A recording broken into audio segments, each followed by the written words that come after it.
ओम शांति। मैं हिम्मत और उमंग उत्साह में उड़ने वाली हिम्मतवान आत्मा हूँ। उमंग उत्साह के पंखों द्वारा उड़ान भरती रहती हूँ। 24/4/2023 के महावाक्य हैं। मीठे बच्चे, अपनी दिल से पूछो, हम ज्ञान की खुशबू फैलाने वाले खुशबूदार फूल बने हैं। सदा अच्छी खुशबू फैलाते रहो। प्रश्न है, किन बच्चों की अवस्था बहुत मस्त रहती है? गैलप करने का आधार क्या है? उत्तर, जो अच्छे अच्छे फूल हैं, जिनकी बुद्धि में ज्ञान का मंथन चलता रहता, उनकी अवस्था बहुत मस्त रहती है। ज्ञान और योग की शिक्षा दे खुशबू फैलाने वाले बच्चे बहुत प्रफुल्लित रहते हैं। गैलप करने का आधार है सच्चे परवाने बनना। माया के तूफानों से सदा बचकर रहना, श्रीमत पर चलते रहना। गीत है, महफिल में जल उठी शमा परवाने के लिए। ओम शांति। चैतन्य परवानों ने गीत सुना। परवाने कहो, फूल कहो, बात एक ही है। बच्चे समझते हैं हम सचमुच परवाने बने हैं या फेरी लगाकर चले जाते हैं। क्षमा को भूल जाते हैं। हर एक को अपनी दिल से पूछना है, हम कहाँ तक फूल बने हैं और ज्ञान की खुशबू फैलाते हैं। अपने जैसा फूल किसको बनाया है? यह तो बच्चे जानते, ज्ञान का सागर वह बाप है। उनकी कितनी खुशबू है। जो अच्छे फूल व परवाने होंगे, उनकी जरूर अच्छी खुशबू आएगी। वह सदैव खुश रहेंगे। औरों को भी आप समान फूल व परवाने बनाएंगे। फूल नहीं तो कली तो बनाएंगे। पूरे परवाने वह हैं जो जीते जी मरते हैं, बलि चढ़ते हैं अथवा ईश्वरीय औलाद बनते हैं। कोई साहूकार किसी गरीब के बच्चे को गोद में लेते हैं तो बच्चे को साहूकार की गोद में आने से वह माँ बाप ही याद आते रहते। फिर गरीब की याद भूल जाएगी। जानते हैं कि हमारे गरीब माँ बाप भी हैं, परंतु याद साहूकार माँ बाप को करेंगे जिससे धन मिलता। सन्यासी साधु आदि हैं, वह भी साधना करते हैं मुक्ति धाम में जाएं। सभी मुक्ति के लिए ही पुरुषार्थ करते हैं, परंतु मुक्ति का अर्थ नहीं समझते। कोई कहते ज्योत ज्योत समाएंगे और कोई समझते पार निर्वाण जाते। निर्वाण धाम में जाने को ज्योत में समाना व मिल जाना नहीं कहा जाता। यह भी समझते हम दूर देश के रहने वाले हैं। इस गंदी दुनिया में रहकर क्या करेंगे?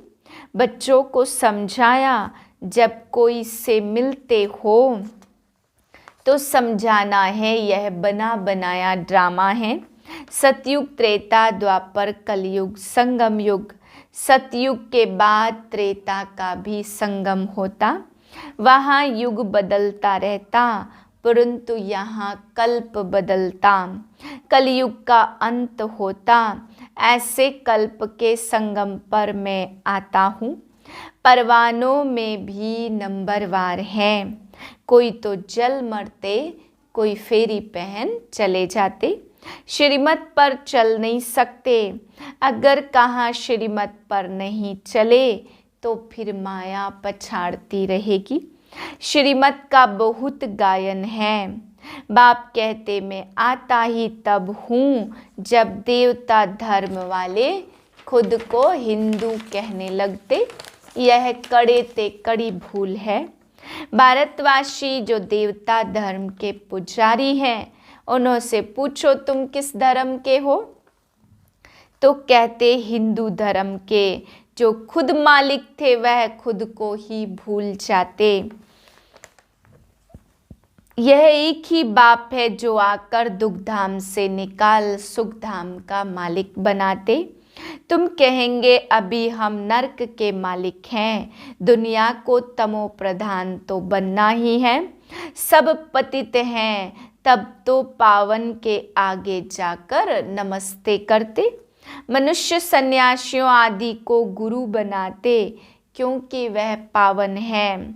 समझते हैं गुरु द्वारा पावन नहीं बनेंगे तो सद्गति कैसे होगी, परंतु फॉलो तो करते नहीं।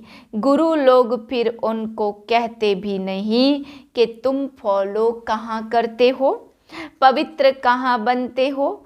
यहाँ तो बाप कहते अगर तुम पावन निर्विकारी बनते हो तो मेरे फॉलोअर हो, नहीं बनते हो तो तुम फॉलोअर नहीं हो। ऊंच गति को पा नहीं सकेंगे। सन्यासी ऐसे नहीं कहेंगे कि फॉलो करो, नहीं तो सजा खानी पड़ेगी।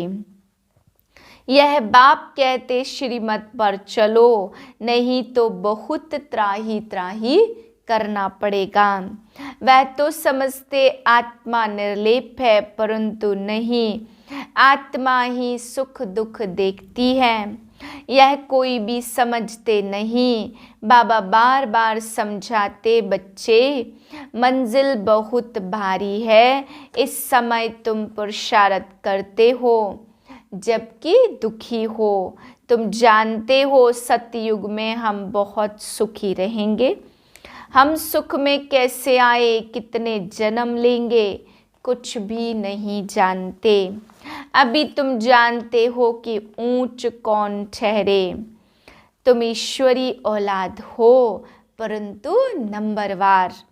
कोई तो बड़े मस्त होते, समझते हम तो बाबा की मत पर चलते रहते। बाप सम्मुख बैठ समझाते बच्चे देह अभिमान छोड़ो, निरंतर याद में रहो। बच्चे अपनी उल्टी चलन से दुख पाते। बाप दुख नहीं देते, कहते हैं भगवान बच्चा दो तो कुल वृद्धि को पाएगा। बच्चे को बहुत प्यार करते। अब भी बाप तो बच्चों को बहुत सुखी बनाते। कहते श्रीमत पर चलो, आश्री मत पर चलने से तुम दुख पाते हो। बच्चे बाप और टीचर अथवा बड़ों की आज्ञा न मानने से दुखी हो जाते। दुखदाई खुद बनते, माया के बन पड़ते। ईश्वर की मत तुमको अब मिलती है। ईश्वरी मत किस जन्म तक रिजल्ट चलती, फिर आधा कल्प माया की मत पर चलते। ईश्वर एक ही बार आकर मत देते, माया तो आधा कल्प से है ही, मत देती रहती। माया की मत पर चलते 100% दुर्भाग्यशाली बन पड़ते। तो जो अच्छे अच्छे फूल हैं वह इसी खुशी में सदैव मस्त रहेंगे। नंबरवार तो है ना, परवाने कोई तो बाप के बन श्रीमत पर चल पड़ते। अक्सर करके गरीब ही अपना पोता मेल लिखते हैं। साहूकारों को तो डर रहता कि कहाँ हमारे पैसे न ले लेवे। साहूकारों के लिए बड़ा मुश्किल है। बाप कहते मैं गरीब निवाज हूँ। दान भी हमेशा गरीब को ही किया जाता। सुदामा की बात है ना, चावल चपटी ले उनको महल दे दिए। तुम हो गरीब, समझो कोई के पास 25-50 रुपया है, उनसे 1-2 आना देते। साहूकार 50,000 दे तो भी इक्वल हो जाता, इसलिए गरीब निवाज कहा जाता। साहूकार लोग तो कहते हमको फुर्सत नहीं मिलती क्योंकि पूरा निश्चय नहीं है। तुम हो गरीब, गरीबों को धन मिलने से खुशी होती। बाबा ने समझाया यहाँ के गरीब, वहाँ के साहूकार और यहाँ के साहूकार वहाँ के गरीब बन पड़ते। कोई कहते हम यज्ञ का ख्याल रखें या कुटुंब का रखें। बाबा कहते तुम अपने कुटुंब की ही संभाल करो। अच्छा है जो तुम इस समय गरीब हो। साहूकार होते तो बाप से पूरा वर्षा ले नहीं सकते। सन्यासी ऐसे नहीं कहेंगे, वह तो पैसे लेकर अपनी जागीर बनाते। शिव बाबा थोड़ी बनाएंगे। यह मकान आदि सब तुम बच्चों ने अपने लिए ही बनाए हैं। यह किसकी जागीर नहीं है, यह तो टेम्परेरी है, क्योंकि अंत समय बच्चों को यहाँ आकर रहना है। हमारा यादगार भी यहाँ है, तो पिछाड़ी में यहाँ आकर विश्राम लेंगे। बाप के पास भागेंगे वह जो योग युक्त होंगे, उन्हों को मदद भी मिलेगी। बाप की बहुत मदद मिलती। तुम जानते हो हमको यहाँ बैठ विनाश देखना है। जैसे शुरू में बच्चों को बाबा ने बहुत बहलाया, तो पिछाड़ी वालों का भी हक है। उस समय ऐसे फील करेंगे जैसे हम वैकुंठ में बैठे हैं, बहुत नज़दीक होते जाएंगे। यह तो समझते हम यात्रा पर हैं, थोड़े समय बाद विनाश होगा। हम जाकर प्रिंस प्रिंसेस बनेंगे। जो सर्विस करते वह अंदर में प्रफुल्लित रहते। बाबा जान जाते यह किस अवस्था में रहते। इनकी अवस्था कहाँ तक गैलप करेगी।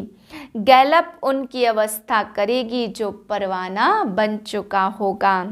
बाप समझाते माया के तूफान तो आएंगे, उनसे अपने को बचाना है। सन्यासी कभी नहीं कहेंगे स्त्री पुरुष ग्रस्त में रहते, पवित्र होकर दिखाओ। वह ऐसा सन्यास करा न सके। उनका है ही रजो प्रधान सन्यास। हठ योग सन्यास तो मनुष्य को सिखलाते आए हैं। अभी यह राजयोग परमात्मा आकर सिखलाते। आत्माओं को ज्ञान है। हम आत्मा अपने इस आत्मा भाई को समझाता हूँ। जैसे परमात्मा बाप हम आत्माओं को समझाते, हम भी आत्मा हैं और बाबा हमको सिखलाते हैं। हम इन आत्माओं को समझाता हूँ। आत्मा तो सुनती है। ऐसे तुम आत्माभिमानी हो, किसको सुनाएंगे तो झट तीर लगेगा। अगर खुद आत्माभिमानी नहीं रह सकते तो धारणा करा नहीं सकते। यह बड़ी ऊंची मंजिल है। बल फीमेल है, उनकी भी आत्मा से बात करता हूँ। तुम बच्चे समझते हो हम बाबा के तो बन गए, परंतु नहीं, इसमें बड़ी सूक्ष्म बुद्धि चलती है। मैं आत्मा हूँ यह बुद्धि में आता। ऐसे नहीं मैं फलानी हूँ, फलानी को समझाता हूँ, नहीं, यह हमारा आत्मा भाई है। देह को देखकर सुनाएंगे तो आत्मा सुनती नहीं है। पहले ही वार्निंग दो, मैं आत्मा से बात करता हूँ। आत्मा को तो न मेल कहेंगे ना फीमेल कहेंगे। आत्मा तो न्यारी है, मेल फीमेल तो शरीर पर नाम पड़ता। जैसे ब्रह्मा सरस्वती को मेल फीमेल कहेंगे, शंकर पार्वती को मेल फीमेल नहीं कहेंगे। शिव बाबा को न मेल न फीमेल कहेंगे। तो बाप आत्माओं को समझाते हैं, यह बड़ी मंजिल है। बाबा की आत्मा इनको समझाती। आत्मा को इंजेक्शन लगाना है, तब देह अभिमान टूटता है। नहीं तो खुशबू नहीं निकलती, ताकत नहीं रहती। हम आत्मा से बात करते, आत्मा सुनती। बाप कहते तुमको वापस जाना है। इसलिए आत्माभिमानी बनो, मन मना भव। मूल बात ही है मन मना भव। बाप को याद करो। बल कहते तो सब हैं, भगवान को याद करो, परंतु जानते नहीं। खास कहते ईश्वर को याद करो। श्री कृष्ण को व किसी देवता को याद नहीं करना है। अभी तुम बच्चों की बड़ी सूक्ष्म बुद्धि मिलती है। सवेरे उठकर विचार सागर मंथन करना है। दिन में सर्विस करनी है क्योंकि कर्म योगी हो। लिखा हुआ भी है, नींद को जीतने वाले बनो। रात को जाग कमाई करो। दिन में माया का बड़ा बखेरा है। अमृत वेले का वायुमंडल अच्छा है। बाबा को यह तो लिखते नहीं कि फलाने टाइम पर उठकर मंथन करते हैं, इसमें मेहनत है। विश्व का मालिक बनते हो तो जरूर थोड़ी मेहनत तो करनी पड़ेगी। अच्छा, मीठे मीठे सिकिलधे बच्चों प्रति माता पिता बाप दादा का याद प्यार गुड मॉर्निंग। रूहानी बाप की रूहानी बच्चों को नमस्ते। हम रूहानी बच्चों की रूहानी बाप को नमस्ते। धारणा के लिए पहली पॉइंट, आत्माभिमानी बनने की मेहनत करनी है। हम आत्मा बाई से बात करता हूँ। आत्मा बोलती है, आत्मा इन ऑर्गन्स से सुनती है। यह अभ्यास करना है। दूसरी पॉइंट, उच्च गति के लिए पावन निर्विकारी बनना है। जीते जी मरकर पूरा परवाना बनना है। वरदान एक हिम्मत की विशेषता द्वारा सर्व का सहयोग प्राप्त कर आगे बढ़ने वाली विशेष आत्मा भाव। जो बच्चे हिम्मत रखकर निर्भय होकर आगे बढ़ते, उन्हें बाप की मदद स्वतः मिलती है। हिम्मत की विशेषता से सर्व का सहयोग मिल जाता। इसी एक विशेषता से अनेक विशेषताएं स्वतः आती जाती। एक कदम आगे रखा और अनेक कदम सहयोग के अधिकारी बने। इसी विशेषता का औरों को भी दान और वरदान देते रहो, अर्थात विशेषता को सेवा में लगाओ तो विशेष आत्मा बन जाएंगे। स्लोगन है, बुद्धि से इतने हल्के रहो जो बाप अपनी पलकों पर बिठाकर साथ ले जाए। ओम शांति।